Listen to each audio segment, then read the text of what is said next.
വിശുദ്ധനും സത്യവാനുമായ നമ്മുടെ ത്രിയേക ദൈവത്തിന് സ്തുതി സ്തോത്ര ബഹുമാനങ്ങൾ ഞാൻ അർപ്പിക്കുന്നു. രാജാധിരാജാവും കർത്താധികർത്താവുമായ ലോകരാജ്യങ്ങളെ, ലോക ഭരണകൂടങ്ങളെ മാറ്റി വേഗത്തിൽ ദൈവാധിപത്യം ഭൂമിയിൽ സ്ഥാപിക്കുവാൻ വരുവാനിരിക്കുന്ന കർത്താവായ യേശുവിന്റെ നാമത്തിൽ ഉള്ള സ്നേഹവും വന്ദനങ്ങളും അറിയിക്കുന്നു. ഇതുവരെ നമ്മുടെ ദൈവത്തിന്റെ വചനം അറിയിച്ചു കൊണ്ടിരുന്ന പ്രിയ എബ്രഹാം ജോസഫ് പാസ്റ്റർ, മറ്റ് കർത്താവിന്റെ ദാസന്മാർ, പ്രത്യേകിച്ച് ദൈവദാസന്മാരുടെ സാന്നിധ്യത്തെ ഞാൻ തിരിച്ചറിയുന്നു. അതിനായി കർത്താവിന് സ്തോത്രം അർപ്പിക്കുകയും ചെയ്യുന്നു. ദൈവത്തിന് മഹത്വം. നമ്മൾ കഴിഞ്ഞ ദിവസങ്ങളിലായിട്ട് ചിന്തിച്ചും പഠിച്ചും വന്നത് വെളിപ്പാട് പുസ്തകം 9-ാമത്തെ അധ്യായമായിരുന്നുവല്ലോ. അതിൽ 1ഉം 2ഉം കഷ്ടങ്ങളെ ആണ് നാം കണ്ടുകൊണ്ടിരുന്നത്. അതിൽ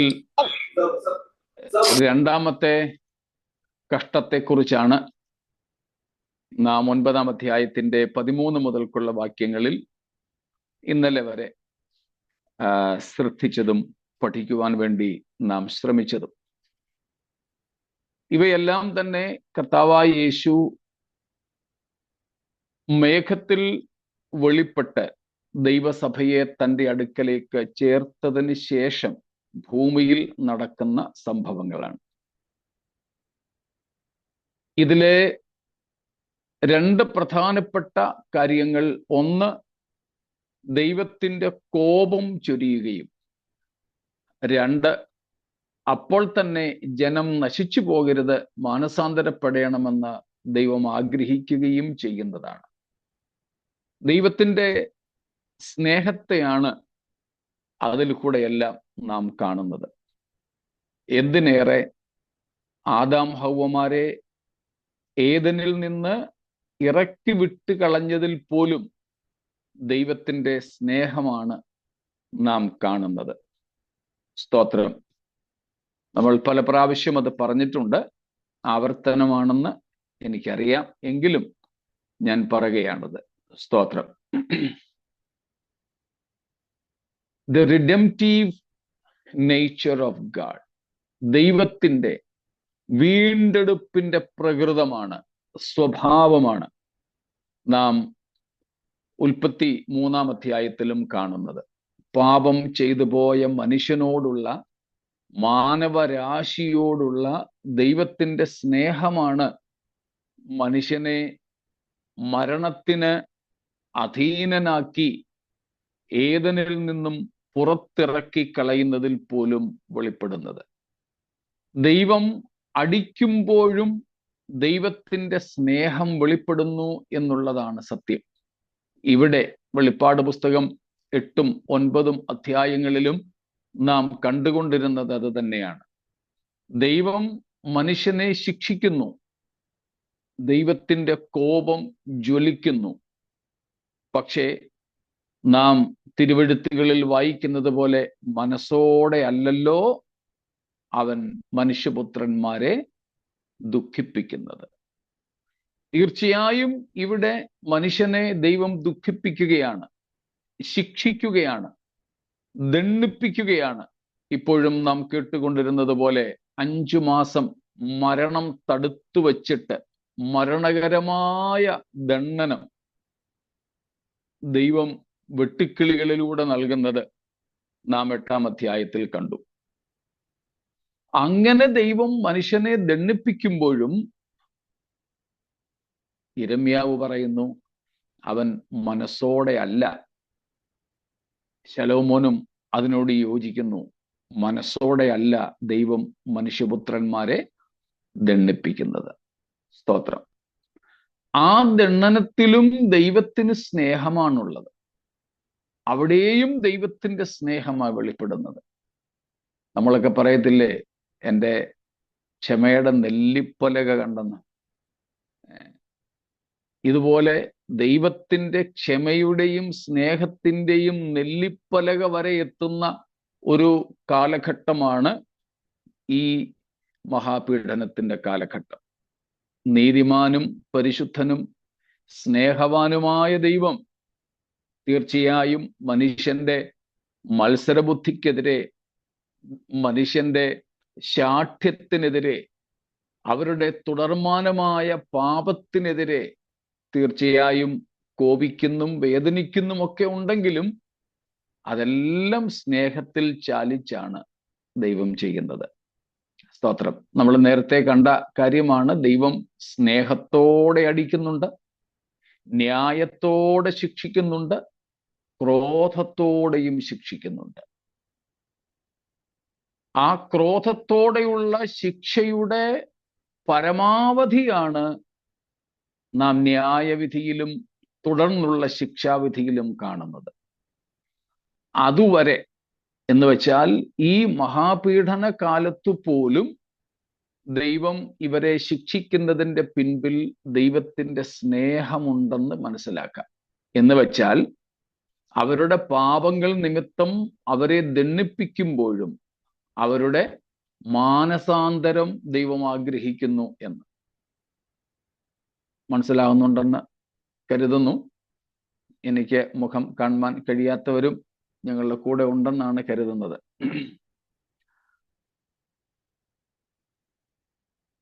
ദൈവം ഇത്രയധികം ഇവരെ അവരുടെ പാപങ്ങൾ നിമിത്തം ദണ്ഡിപ്പിക്കുമ്പോഴും അത് സ്നേഹത്തിലാണ് ചെയ്യുന്നതെന്ന് പറയാൻ കാരണം, ദൈവം അപ്പോഴും അവർക്ക് മാനസാന്തരത്തിന് അവസരം നൽകുന്നു. അപ്പോഴും അവർ മാനസാന്തരപ്പെടണമെന്ന് ദൈവം ആഗ്രഹിക്കുന്നു.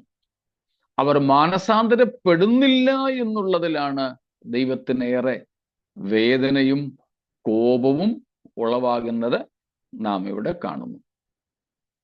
അപ്പോൾ 9-ാം അധ്യായത്തിലെ കഷ്ടതകളെക്കുറിച്ചും പീഡകളെക്കുറിച്ചുമൊക്കെ നാം കണ്ടു. ദൈവം അവരുടെ മാനസാന്തരം ആഗ്രഹിച്ചു. പക്ഷേ അവർ അപ്പോഴും മാനസാന്തരപ്പെട്ടില്ല എന്ന് 20-ാം വാക്യത്തിലും 21-ാം വാക്യത്തിലും നാം ആവർത്തിച്ച് കാണുന്നു. സ്തോത്രം. ഇത്രയും കാര്യങ്ങൾ 9-ാം അധ്യായത്തിൽ നിന്നും നാം പഠിച്ചു. എന്തെങ്കിലും കൂടുതൽ വിശദീകരണം ആ ഭാഗങ്ങളിൽ നിന്ന് വേണമെങ്കിൽ ചോദിക്കാം. ഇല്ലെങ്കിൽ നമുക്ക് 10-ാം അധ്യായത്തിലേക്ക് പ്രവേശിക്കാം.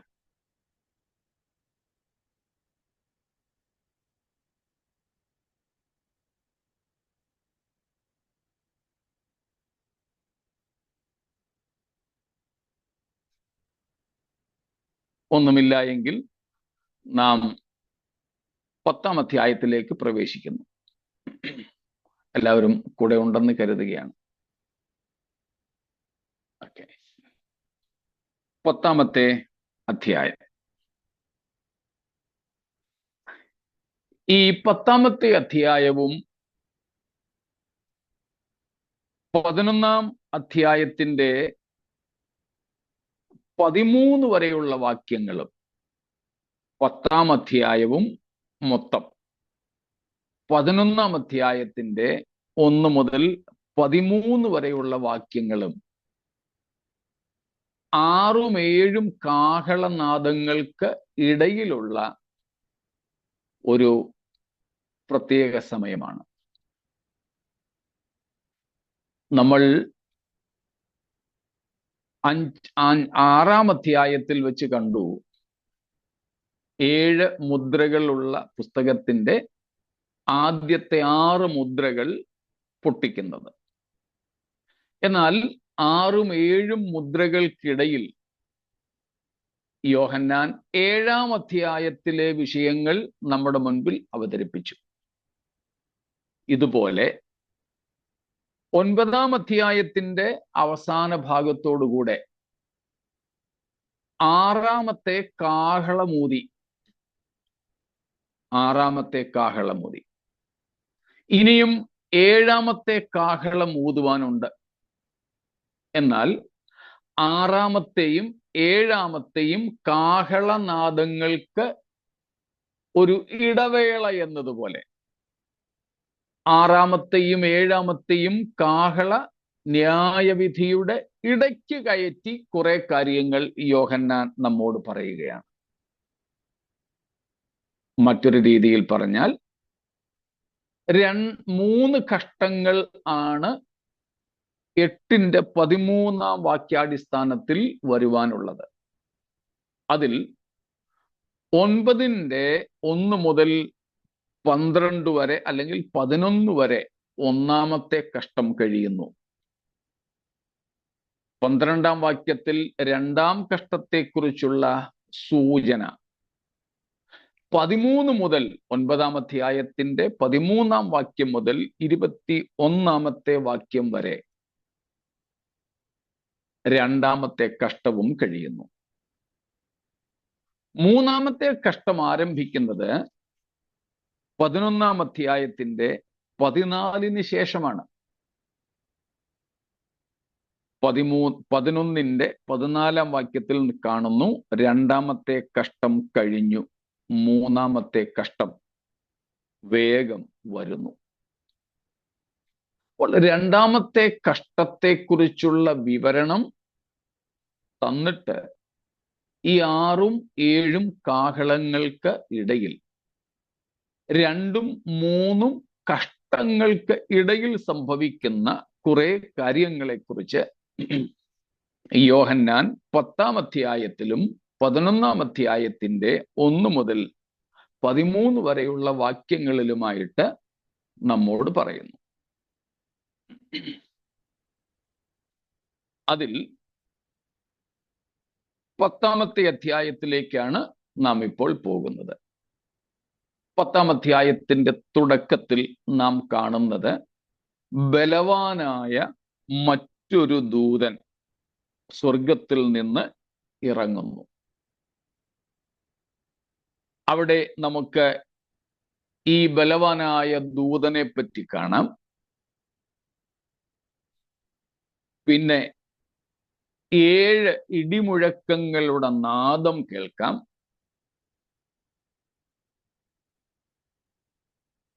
അതിനുശേഷം ഒരു പുസ്തകച്ചുരുൾ യോഹന്നാന് തിന്നാൻ കൊടുക്കുന്നതായി കാണാം. ആ പുസ്തകച്ചുരുൾ തിന്ന ശേഷം യോഹന്നാന്റെ അനുഭവങ്ങളും ശുശ്രൂഷകളും നമുക്ക് കാണാം. ഈ 4 കാര്യങ്ങളാണ് പ്രധാനമായും 10-ാം അധ്യായത്തിലുള്ളത്. ഒന്നും കൂടെ ആവർത്തിക്കാം. 10-ാം അധ്യായത്തിൽ ബലവാനായ മറ്റൊരു ദൂതൻ, അദ്ദേഹത്തിന്റെ വിവരണങ്ങളുമൊക്കെ നമുക്ക് കാണാം. 2, 7 ഇടി നാദം മുഴക്കുന്നു. 7 ഇടി നാദം മുഴക്കുന്നു. 3, ഒരു പുസ്തക ചുരുൾ യോഹന്നാന് തിന്നാൻ ലഭിക്കുന്നു. അദ്ദേഹം അത് കഴിക്കുന്നു. അതിനുശേഷമുള്ള അദ്ദേഹത്തിന്റെ അനുഭവങ്ങളും ശുശ്രൂഷകളും. ഇത്രയുമാണ് ഈ 10-ാം അധ്യായത്തിൽ നാം കാണുന്നത്. So here comes again an interval, an interlude between the 6th trumpet and the 7th trumpet. An interlude between the 2nd woe and the 3rd woe. As we saw from chapter 7, we have here an interlude or something happening between 2 woes, 2nd and 3rd. As we saw from chapter 7, it was an interlude between the 6th opening of the seal and the 7th one. And in chapter 10 and verses 1 through 13 of chapter 11, okay, chapter 10 and chapter 11, 1 to 13, we see an interlude between 6th trumpet and the 7th trumpet judgment, or between the second woe, and the third woe. Key 4 things in chapter 10. Appearance of a mighty angel. Second, 7 thunders. Third, an open book eaten by John, or given to John to eat.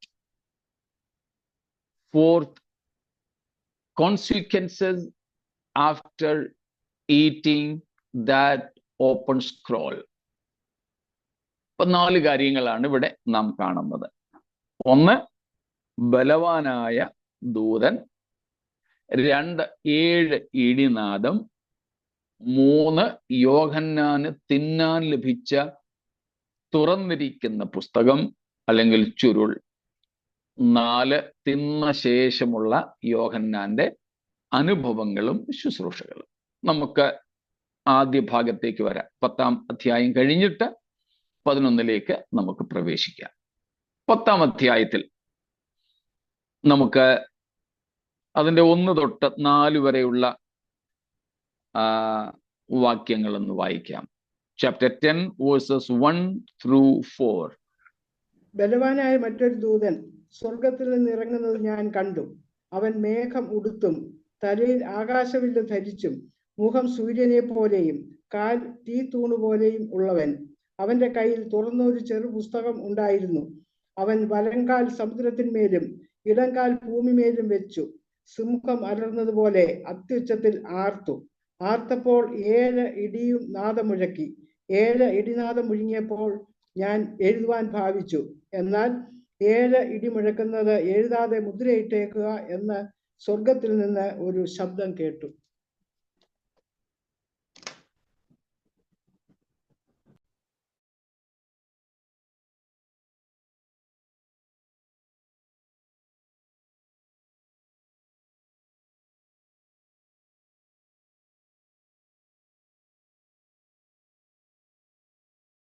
മ്യൂട്ടാ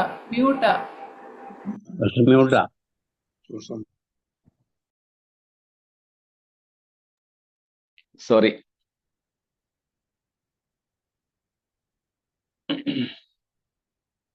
ഞാൻ പറഞ്ഞത്, സാധാരണ കൺവെൻഷനുകളിലും ദൈവവചനത്തെക്കുറിച്ച് പറയുമ്പോഴുമൊക്കെ പ്രസംഗകർ ഉദ്ധരിക്കാറുള്ള ഒരു ഭാഗമാണ് നമ്മളിപ്പോൾ വായിച്ചത്. കേട്ടിട്ടുണ്ടായിരിക്കും നിങ്ങൾ. സീനായി മലയിൽ ഇടിമുഴക്കത്തോടുകൂടെ എഴുതി തുടങ്ങി. പത്മോസ് ദ്വീപിലെ 7 ഇടിനാദത്തിന്റെ മുഴക്കത്തോടുകൂടെ എഴുതി തീർത്ത ഒരു വിശിഷ്ട ഗ്രന്ഥമാണ് ബൈബിൾ എന്നൊക്കെ. 2 പ്രത്യേക ഇടിനാദങ്ങളുടെ റെക്കോർഡുകൾ, സൂചനകൾ നമുക്കുണ്ട്. സീനായി മലയിൽ ദൈവം ഇറങ്ങി വന്നപ്പോൾ മുഴങ്ങിയ ഇടി, അതോടുകൂടെ എഴുതി തുടങ്ങിയ ദൈവം സ്വന്തം വിരലുകൾ കൊണ്ട് എഴുതി കൊടുത്ത ദൈവവചനം. അപ്പോൾ തിരുവചനം എഴുതി തുടങ്ങിയത് സീനായി മലയിലെ ഇടിനാദത്തോടുകൂടെയാണ്. ഇവിടെ അവസാന ഘട്ടങ്ങളിൽ യോഹന്നാൻ പത്മോസ് ദ്വീപിൽ കിടന്നുകൊണ്ട് 7 ഇടി മുഴങ്ങുന്നതായിട്ട് കേൾക്കുന്നു. അത് പ്രസംഗകരുടെ ഒരു ഭാഷയായി ഓർപ്പിച്ചെന്നേ ഉള്ളൂ. ഓർത്തിരിക്കാൻ എളുപ്പമുണ്ടല്ലോ.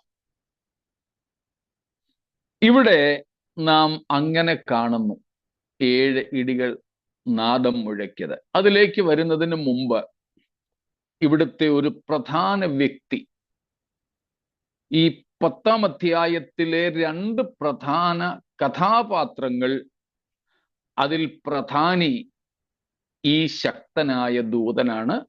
2ാമത്തെ കഥാപാത്രം ചുരുൾ തിന്നുന്ന യോഹന്നാനാണ്. 2 particular characters, Bible characters in this chapter. One is this great and mighty angel. and second person or character is John the Apostle who eats up the scroll. രണ്ട് പ്രധാനപ്പെട്ട കഥാപാത്രങ്ങൾ. അതിൽ ആദ്യത്തെയും പ്രധാനപ്പെട്ടതുമായ കഥാപാത്രമാണ് അനദർ മൈറ്റി ഏഞ്ചൽ. ഞാൻ ബലവാനായ മറ്റൊരു ദൂതനെ കാണുന്നു. യോഹന്നാൻ ഇവിടെ ബലവാനായ മറ്റൊരു ദൂതൻ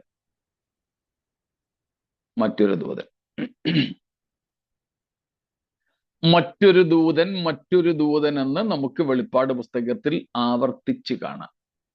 ഒരുപക്ഷെ ദൂതന്മാരുടെ ശുശ്രൂഷ ഏറ്റവും കൂടുതൽ വെളിപ്പെട്ട് കാണുന്ന പുസ്തകം ഈ വെളിപ്പാട് പുസ്തകമാണ്.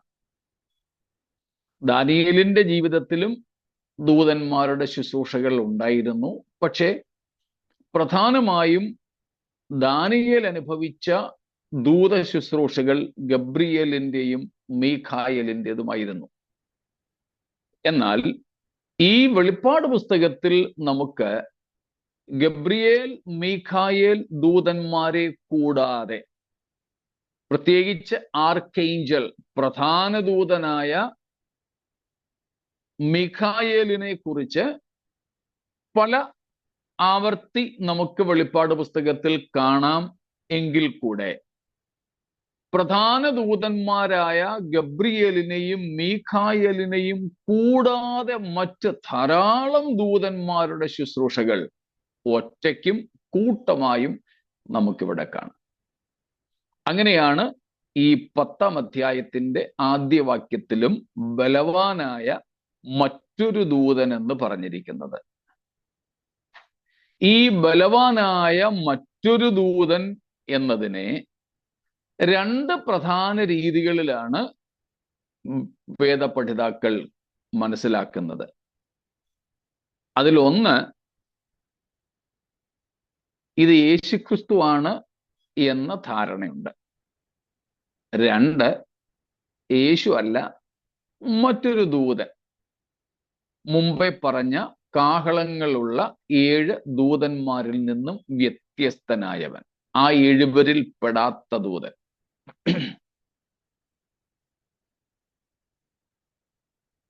7-ാം അധ്യായത്തിൽ മുദ്ര നൽകുവാൻ പുറപ്പെട്ട ദൂതനിൽ നിന്നും വ്യത്യസ്തനായവൻ. 8-ാമത്തെ അധ്യായത്തിൽ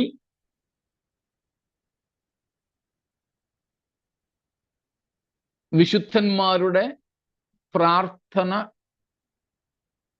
കലർത്തിയ ധൂപകലശം ഭൂമിയിലേക്ക് എറിഞ്ഞ ദൂതനിൽ നിന്നും വ്യത്യസ്തനായ ഒരു ദൂതൻ.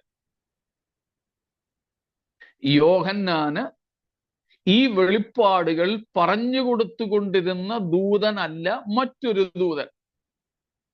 അതേ ഇവിടെ അർത്ഥമുള്ളൂ. ഇങ്ങനെ രണ്ട് രീതിയിലാണ് ഇതേപ്പറ്റി ചിന്തിക്കുന്നത്. ഒന്ന്, യേശുവാണ് ഈ ദൂതനെന്നും, അല്ല വേറെ ഒരു വിശുദ്ധ ദൂതൻ മാത്രമാണ് ഇദ്ദേഹമെന്നും ഉള്ള രണ്ട് ചിന്താഗതികൾ. അതിൽ ശരിയായിട്ടുള്ളത് യേശു അല്ല, മറ്റൊരു ദൂതനാണ് എന്നത് തന്നെയാണ്. എന്നാലും യേശു ആണെന്ന് ചിന്തിക്കുന്നതിനുള്ള ധാരാളം കാരണങ്ങൾ ഇതിനകത്തിലുണ്ട്. ഈ ദൂതന്റെ വിവരണം കണ്ടോ. ഒന്ന്, ഇദ്ദേഹം ബലവാനാണ്. ഹീസ് എ മൈറ്റി ഏഞ്ചൽ, ബലവാനായ ഒരു ദൂതൻ. മറ്റൊന്ന്, നാം കാണുന്നു സ്വർഗത്തിൽ നിന്ന് ഇറങ്ങുന്ന ദൂതൻ. ഈ ദൂതൻ യേശു ആണെന്ന് കരുതുന്നവർ നിരത്തുന്ന ന്യായങ്ങളാണിത്. ബലവാനാണ്, സ്വർഗത്തിൽ നിന്ന് ഇറങ്ങുന്നു. രണ്ട്, അവൻ മേഘം ഉടുത്തിരിക്കുന്നു. ക്ലോത്ത് വിത്ത് എ ക്ലൗഡ്, മേഘം ഉടുത്തിരിക്കുന്നു.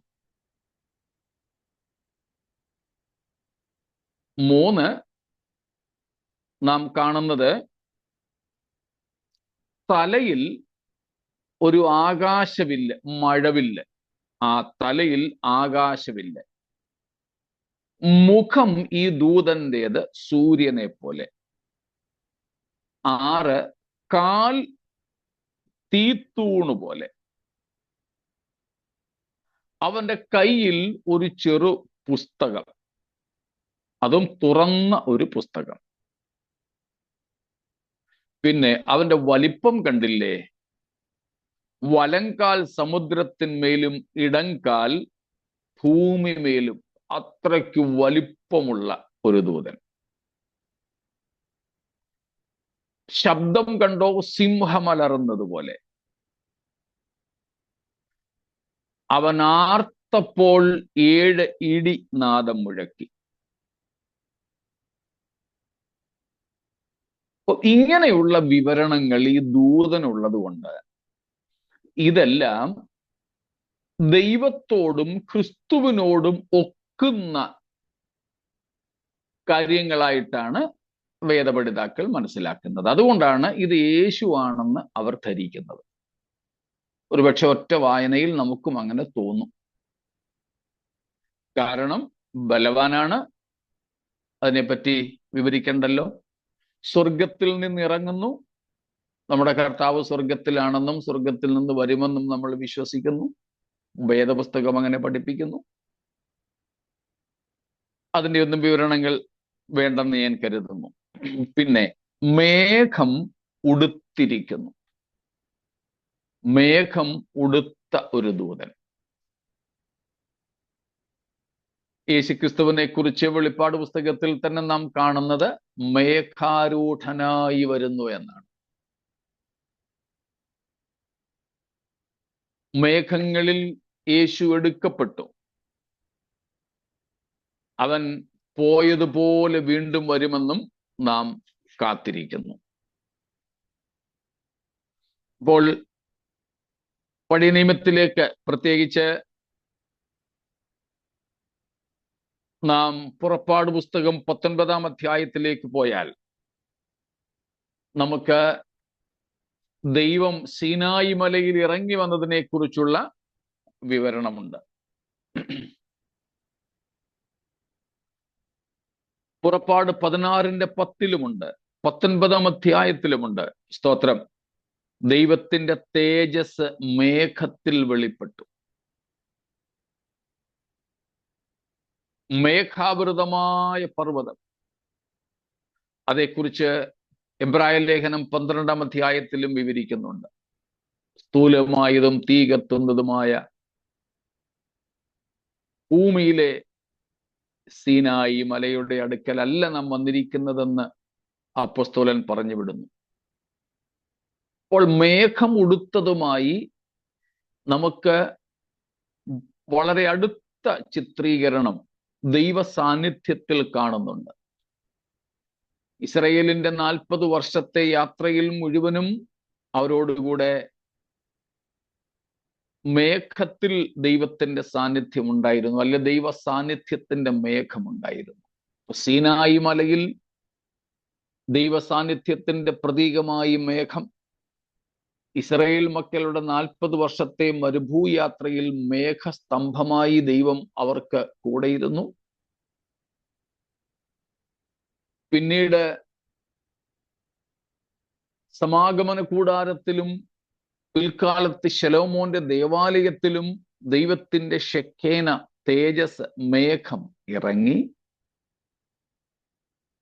യെശയ്യാ 6-ാം അധ്യായത്തിൽ ദൈവത്തിന്റെ തേജസ് സാന്നിധ്യത്തിന്റെ മേഘം അവന്റെ വസ്ത്രത്തിന്റെ വിളുമ്പുകൾ എന്ന നിലയിൽ ആലയത്തെ നിറച്ചിരുന്നതായി കാണുന്നു.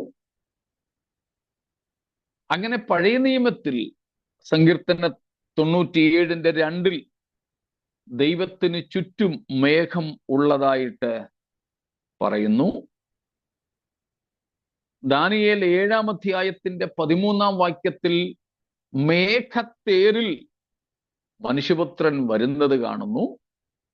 ഇങ്ങനെ പഴയ നിയമത്തിൽ ധാരാളം ഭാഗങ്ങൾ മേഘവും ദൈവ സാന്നിധ്യവുമായി ബന്ധപ്പെട്ട് കിടക്കുന്നത് കൊണ്ട് മേഘം ഉടുത്തിരിക്കുന്ന ഈ ദൂതൻ യേശുവാണെന്ന് പൊതുവായിട്ട് ആൾക്കാർ ചിന്തിക്കുന്നു. യേശുക്രിസ്തുവിനോടുള്ള ബന്ധത്തിലും പുതിയ നിയമത്തിലേക്ക് വരുമ്പോൾ മത്തായി 17-ാം അധ്യായത്തിൽ കാണുന്നത് യേശുവിൻ്റെ മറുരൂപമലയിലെ രംഗമാണ്. താബോർ മലയാണത് എന്ന് കരുതപ്പെടുന്നു. അവിടെ യേശുവിൻ്റെ തേജസ്കരണവുമായി ബന്ധപ്പെട്ട മേഘത്തെ നാം കാണുന്നു. യേശുവിൻ്റെ മടങ്ങി വരവുമായി ബന്ധപ്പെട്ടും നമുക്ക് മേഘത്തെ കാണാം. അപ്പൊ ഇതെല്ലാം കൂടെ വെച്ച് നോക്കുമ്പോൾ മേഘമുടുത്തിരിക്കുന്ന ബലവാനായ സ്വർഗത്തിൽ നിന്ന് ഇറങ്ങി വരുന്ന ഈ ദൂതൻ യേശുവാണെന്ന് പൊതുവായി ധരിച്ചിരിക്കുന്നു. ആ ധാരണ ഈ ലക്ഷണങ്ങളൊക്കെ കണ്ടാൽ തെറ്റാണെന്ന് തോന്നുകയില്ല. എല്ലാവരും കൂടെ ഉണ്ടല്ലോ?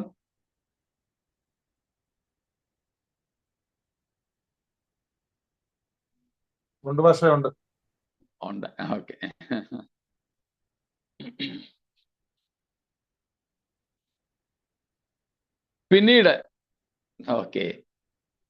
പിന്നീട് നാം കാണുന്നത് ഈ ദൂതന്റെ മറ്റൊരു പ്രത്യേകത കണ്ടോ? അവന്റെ തലയിൽ ആകാശവില്ല്. നാം വെളിപ്പാട് പുസ്തകം 4-ാമത്തെ അധ്യായത്തിലേക്ക് വരുമ്പോൾ ദൈവസിംഹാസനത്തിന് ചുറ്റും വൃത്താകൃതിയിലുള്ള ആകാശവില്ലിനെ കുറിച്ച് നാം കാണുന്നു. അപ്പോൾ ഈ ആകാശവില്ല് അഥവാ മഴവില്ല് ദൈവം മനുഷ്യനോട് ചെയ്ത ഉടമ്പടിയുടെ അടയാളമായി ഉൽപ്പത്തി പുസ്തകം മുതൽ നമ്മൾ കണ്ടു കഴിഞ്ഞു. അതും ദൈവ സാന്നിധ്യത്തിന്റെ ഒരു അടയാളമായി തന്നിമിത്തം ഈ ദൂതൻ യേശുക്രിസ്തുവാണെന്നുള്ള ധാരണ പൊതുവെ ഉണ്ടാവുന്നു. തീർന്നില്ല. അവന്റെ മുഖം സൂര്യനെ പോലെ. വെളിപ്പാട് 1-ാമത്തെ അധ്യായത്തിന്റെ 15, 16 അല്ലെങ്കിൽ 13 തൊട്ട് 16 വരെയുള്ള വാക്യങ്ങളിൽ യേശുക്രിസ്തുവിന്റെ കായ പ്രദർശനം, യേശുക്രിസ്തുവിന്റെ ശരീര വെളിപ്പാടുണ്ട്. അതിൽ യേശുവിന്റെ മുഖത്തെക്കുറിച്ചുള്ള വിവരണമാണ്. അവന്റെ മുഖം സൂര്യനെ പോലെ ശോഭിക്കുന്നു. അപ്പോൾ അതും ഈ ദൂതൻ യേശുവാണെന്ന് ചിന്തിക്കാൻ ഒരു കാരണമാണ്. കാൽ തീത്തൂണ് പോലെ.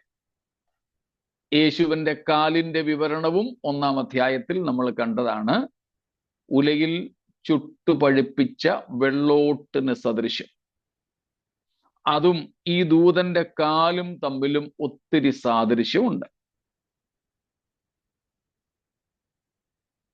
ഈ ദൂതന്റെ കയ്യിൽ തുറന്ന ഒരു പുസ്തകം, അത് 5-ാമത്തെ അധ്യായത്തിൽ, വെളിപ്പാട് 5-ാമത്തെ അധ്യായത്തിൽ ഈ കുഞ്ഞാട് പിതാവിന്റെ കയ്യിൽ നിന്നും വാങ്ങി 1, 2, 3 എന്ന് 7 വരെയുള്ള മുദ്രകൾ പൊട്ടിച്ചു കഴിഞ്ഞതുകൊണ്ട് തുറന്ന് കർത്താവിന്റെ കയ്യിൽ ഇരിക്കുന്ന പുസ്തകമാണെന്ന് ധരിക്കുന്നു.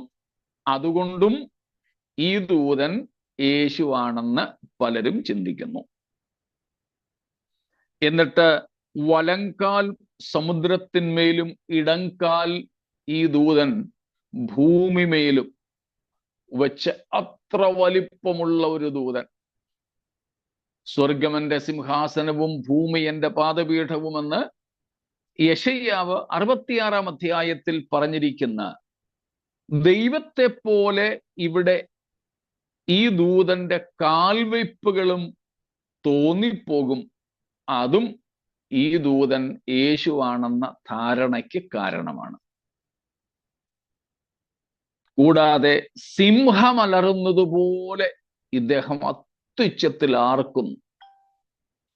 യേശു യഹൂദാ ഗോത്രത്തിലെ സിംഹം എന്ന് നാം വെളിപ്പാട് 5-ാം അധ്യായത്തിൽ കണ്ടു.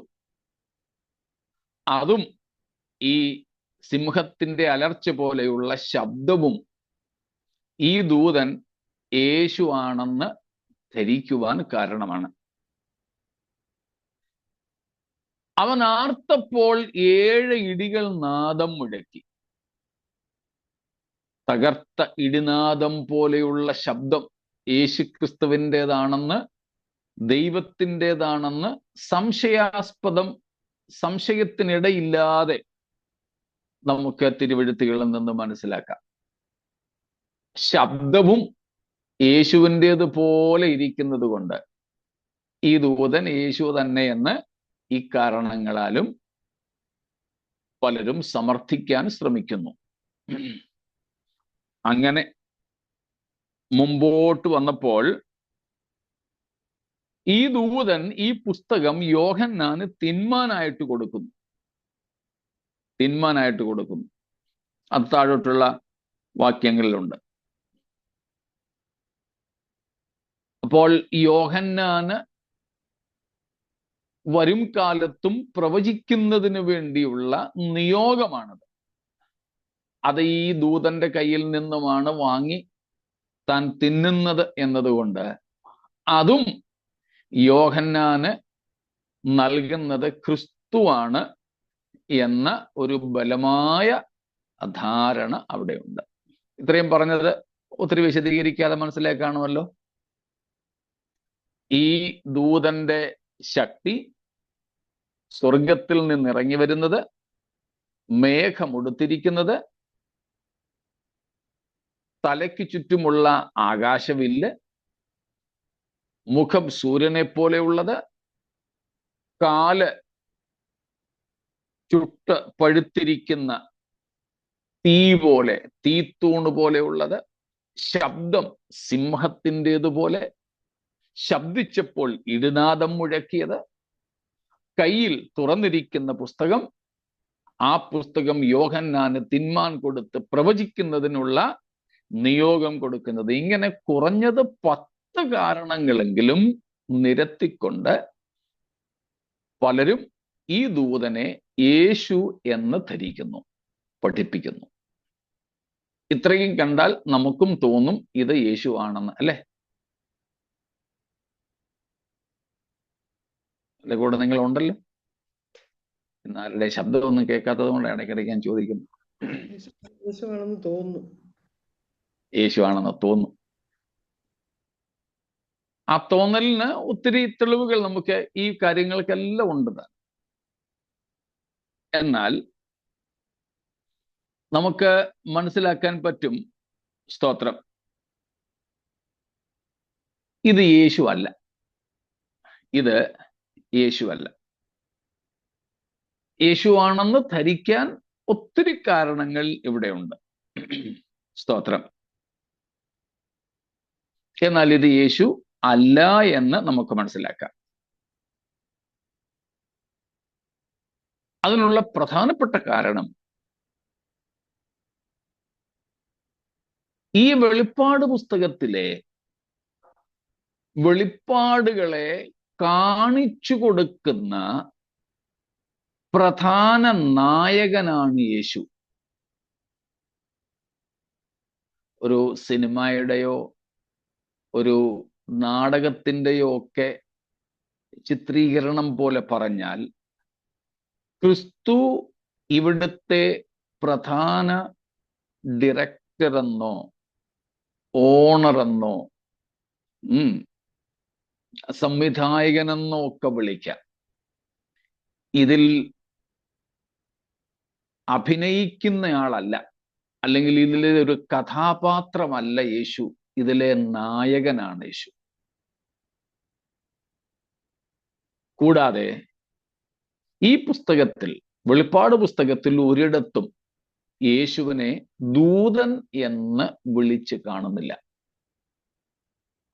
മനുഷ്യരെ വിളിച്ചിട്ടുണ്ട് ദൂതന്മാരെന്ന്.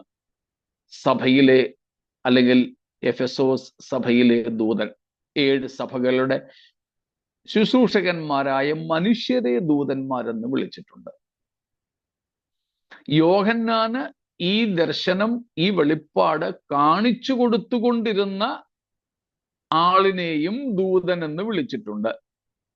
അതും ഉയർത്തെഴുന്നേൽക്കപ്പെട്ട യേശുക്രിസ്തുവിന്റെ ക്രൂശീകരണ സമയത്ത്, ഉയർത്തെഴുന്നേൽപ്പിന്റെ സമയത്ത് ഉയർത്തെഴുന്നേറ്റ പഴയ നിയമ വിശുദ്ധന്മാരിൽ ഒരുവനാണെന്ന് നമ്മൾ ആദ്യ സമയങ്ങളിൽ തന്നെ പഠിച്ചിരുന്നു. അപ്പോൾ അദ്ദേഹത്തെയും, ഉയർത്തെഴുന്നേറ്റ ഒരു പഴയ നിയമ വിശുദ്ധനെയും വെളിപ്പാട് പുസ്തകം ദൂതൻ എന്ന് സംബോധന ചെയ്യുന്നുണ്ട്. കൂടാതെ യഥാർത്ഥത്തിലുള്ള ദൈവദൂതന്മാരെ കുറിക്കാനും ദൂതൻ, ദൂതൻ എന്ന പദപ്രയോഗങ്ങൾ ഉണ്ട്. സാത്താന്യ ദൂതന്മാർക്ക് വേണ്ടിയും ദൂതൻ എന്ന പ്രയോഗം വെളിപ്പാട് പുസ്തകം ഉപയോഗിക്കുന്നു. എന്നാൽ യേശുവിനെ ഇവിടെ എങ്ങും തന്നെ ഒരു ദൂതനായിട്ട് പറയുന്നില്ല. പകരം യേശുവിനെ ഈ പുസ്തകം അവതരിപ്പിക്കുന്നത് ദൈവമായിട്ട് തന്നെയാണ്, മശിഹയായിട്ട്, രാജാവായിട്ട്, കർത്താവായിട്ടൊക്കെ തന്നെയാണ്. അതുകൊണ്ട് തന്നെ നമുക്ക് ഈ 10ഓളം തെളിവുകൾ അല്ലെങ്കിൽ 10ഓളം സഹായകരമായ കാര്യങ്ങൾ ഉണ്ടെങ്കിലും യേശുവാണ് ഇവിടെ പറയുന്ന മറ്റൊരു ബലവാനായ ദൂതൻ എന്നത് അംഗീകരിക്കുവാൻ സാധ്യമല്ല. നമുക്ക് തിരസ്കരിക്കുവാൻ ഏറെ കാരണങ്ങളുണ്ട്.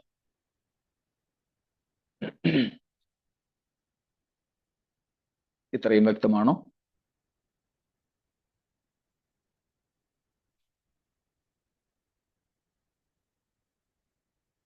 കൂടാതെ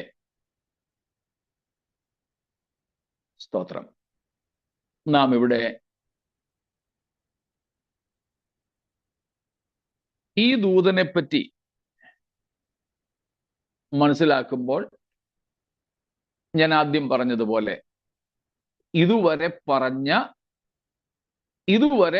പല കാര്യങ്ങൾക്ക് വേണ്ടി വെളിപ്പെട്ട ദൂതന്മാരിൽ നിന്നും വ്യത്യസ്തനായ, അവരിൽ ഉൾപ്പെടാത്തവനായ ഒരു ദൂതൻ എന്ന് മാത്രമേ നമുക്ക് ഇവിടെ എടുക്കേണ്ടതുള്ളൂ. സ്തോത്രം. ഓക്കെ, ചിലർ ഈ ദൂതനെ മീഖായേലാണ് എന്ന നിലയിലും ചിത്രീകരിക്കുന്നുണ്ട്. ആയിക്കൊള്ളട്ടെ, അതിൽ നമുക്ക് വിരോധമില്ല. എന്നാലും മീഖായേലിനെ പറ്റി പറയുമ്പോഴും പ്രധാന ദൂതൻ എന്ന നിലയിലാണ് പേരോടുകൂടെ തന്നെ പരിചയപ്പെടുത്തുന്നത്. അതുകൊണ്ട് ഇത് മീഖായേൽ ആണെന്ന് ധരിക്കാനും നമുക്ക് കഴിയുന്നില്ല. ദാനിയേൽ 12:1 ദാനിയേൽ 12:6-7 വാക്യങ്ങളിലുമൊക്കെ മീഖായേലിനെ കുറിച്ച് ദൈവം ദാനിയേലിനോട് സംസാരിക്കുന്നുണ്ട്. ഏതാണ്ടൊക്കെ അതുപോലെ ശക്തനായൊരു ദൂതനായി നമുക്ക് ഈ ദൂതനെ കാണാം. എങ്കിലും തൻ്റെ പേര് പറഞ്ഞിട്ടില്ലാത്തത് കൊണ്ട് അത് മീഖായേലാണ് എന്ന് ധരിക്കുവാനും പ്രയാസമുണ്ട്.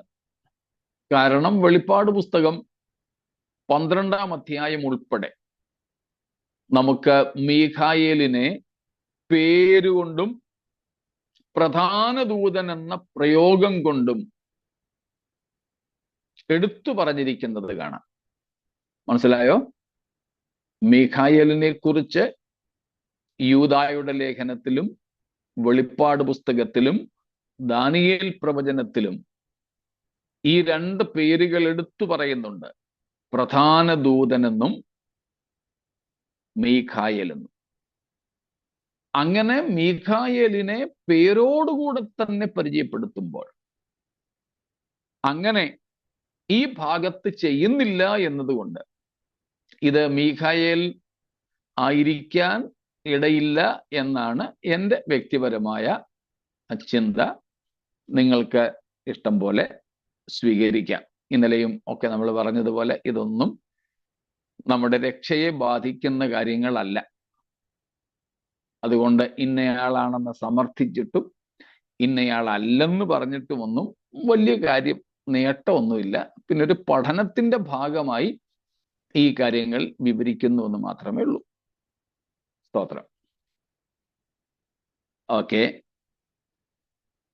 ഇവിടെ നാം കാണുന്നത് ദൈവസന്നിധിയിൽ നിൽക്കുന്ന ഒരു വിശുദ്ധ ദൂതനാണ് ഇദ്ദേഹം. ദൈവസന്നിധിയിൽ നിൽക്കുന്ന ഒരു വിശുദ്ധ ദൂതൻ. It's a holy angel came from or coming from the very presence of God. That's the thing we have to understand. If we believe it is Jesus Christ or Archangel Michael or any other angel, it doesn't make any difference. But according to this background, it should be a holy angel coming down from the presence of God. It can be neither Jesus Christ nor the archangel, simply another angel. മറ്റൊരു ദൂതൻ എന്ന് മാത്രമേ ഉള്ളൂ. ദൂതന്മാരെല്ലാവരും തന്നെ ശക്തന്മാരാണ്. അവർക്കൊക്കെ ദൈവം കൊടുത്തിട്ടുള്ള ശുശ്രൂഷകൾ വ്യത്യസ്തമാണ്. നമുക്കറിയാം, പഴയ നിയമത്തിൽ അശൂർ പാളയത്തിലേക്ക് ഇറങ്ങി വന്ന ഒരു ദൂതൻ ഒറ്റ രാത്രി കൊണ്ട് എത്ര പേരെ കൊന്നെന്ന്, അല്ലേ?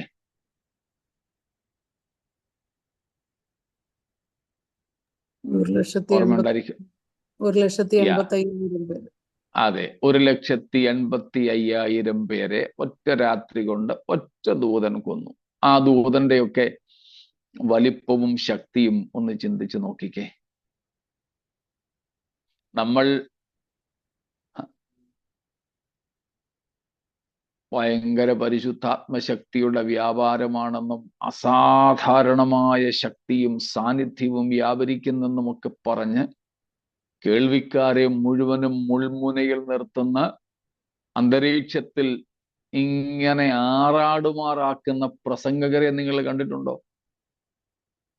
ജനത്തെ ഇങ്ങനെ ഇളക്കി സ്പ്രിങ്ങലാക്കിയിട്ട് ഇവര് മാറി നിന്ന് ദീർഘശ്വാസം വലിക്കുക.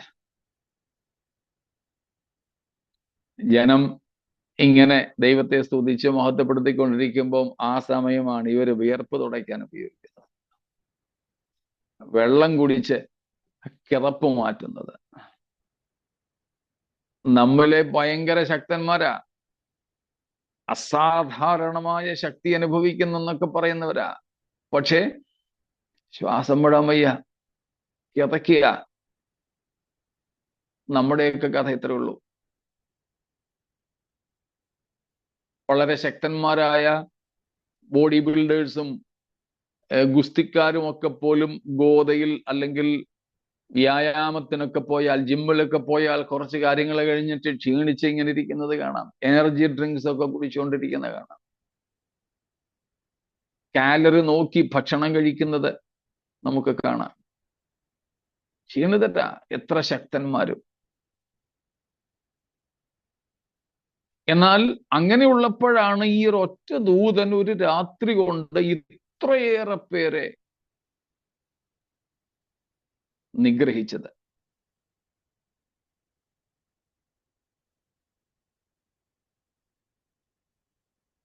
കഴിഞ്ഞ ഇത്രയേറെ മാസങ്ങളായിട്ട് ബോംബിട്ട്,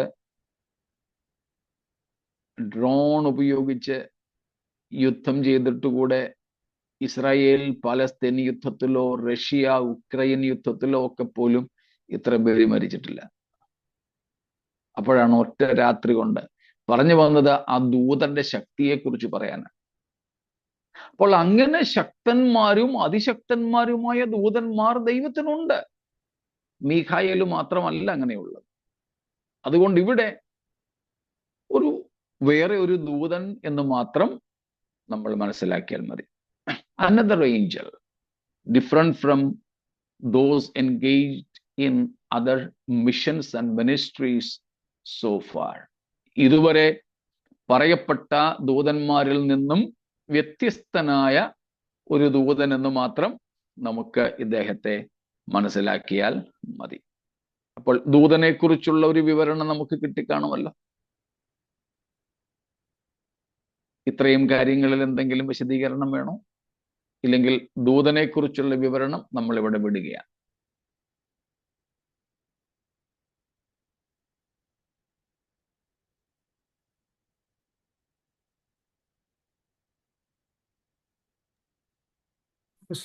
യേശുവിനെ പറ്റിയുള്ള 10 വിശദീകരണങ്ങൾ തന്നിട്ടും ഇതൊന്നും കൊണ്ടും ഇത് യേശു അല്ല എന്ന് പറഞ്ഞ് ഒറ്റ വാക്കിൽ മറ്റൊരു ദൂതനാണെന്ന് പറഞ്ഞു വിടുമ്പോൾ എങ്ങനെ അത് ആൾക്കാർ ഏറ്റെടുക്കും? നല്ല ചോദ്യമാണ്. അതിൽ പ്രധാനപ്പെട്ട സൂചന ഇപ്പോൾ ഈ പറഞ്ഞതാണ്. ശക്തന്മാരായ ദൂതന്മാർ പലരും ദൂതന്മാരിൽ തന്നെ ഉണ്ട്.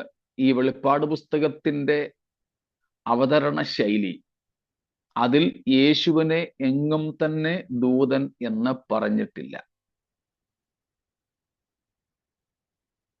മറ്റൊന്ന്, ഈ തുറന്ന പുസ്തകം വെളിപ്പാട് 5-ാം അധ്യായത്തിൽ യേശുക്രിസ്തു പിതാവിന്റെ കയ്യിൽ നിന്നും വാങ്ങിയ പുസ്തകമല്ല. അത് നമുക്ക് അടുത്ത ഭാഗത്ത് വിശദമാക്കാം. കൂടാതെ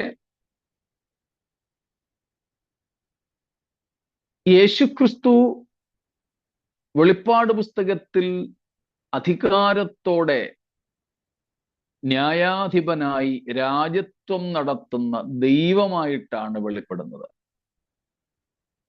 ദൂതനായിട്ട് അല്ല.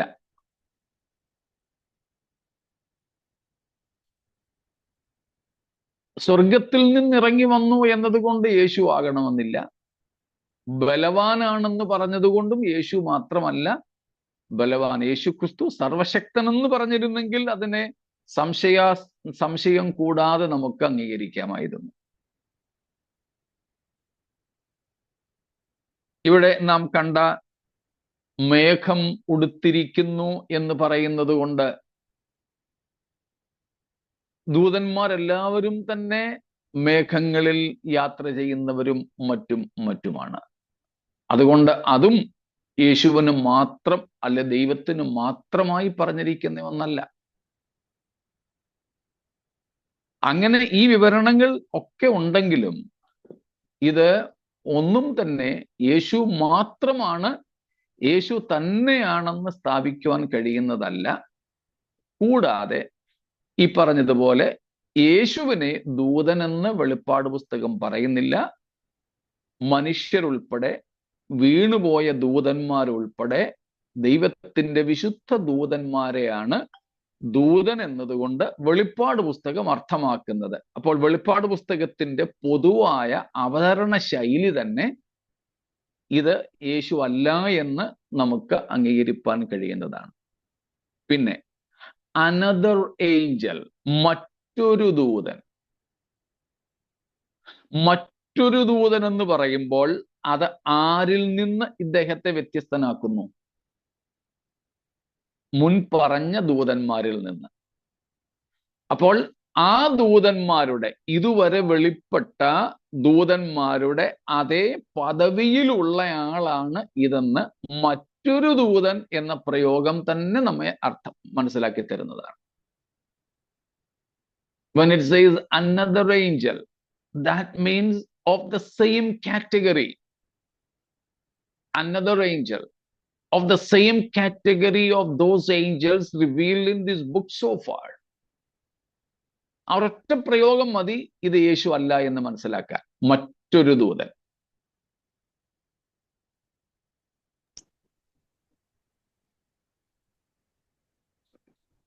ഒരുപക്ഷെ യേശു ആയിരുന്നെങ്കിൽ യോഹന്നാൻ യേശു എന്ന് തന്നെ ഒരുപക്ഷെ ഇവിടെ പറഞ്ഞേനെയല്ലോ. തീർച്ചയായിട്ടും മറ്റൊരു ദൂതൻ എന്ന് യേശുവിനെ കുറിച്ച് പറയേണ്ടതില്ല. അപ്പോൾ പിന്നെ ഇതുവരെ പറഞ്ഞ 7 കാഹളങ്ങളുള്ള അല്ലെങ്കിൽ പ്രാർത്ഥനയുടെ ധൂപകലശമെടുത്ത് ഭൂമിയിലേക്ക് എറിയുന്ന ദൂതന്റെ ഗണത്തിൽ ഈ ആളിനെ പെടുത്തത്തില്ലായിരുന്നു. അവരെല്ലാം ഒരേ കാറ്റഗറി, ഒരേ വിഭാഗത്തിൽപ്പെട്ടവരായതുകൊണ്ടാണ് മറ്റൊരു ദൂതൻ എന്ന് പറഞ്ഞിരിക്കുന്നത്. അല്ലെങ്കിൽ ക്രിസ്തുവിനെ ക്രിസ്തു എന്ന നിലയിൽ തന്നെ വെളിപ്പെടുത്തിയനേമായിരുന്നു.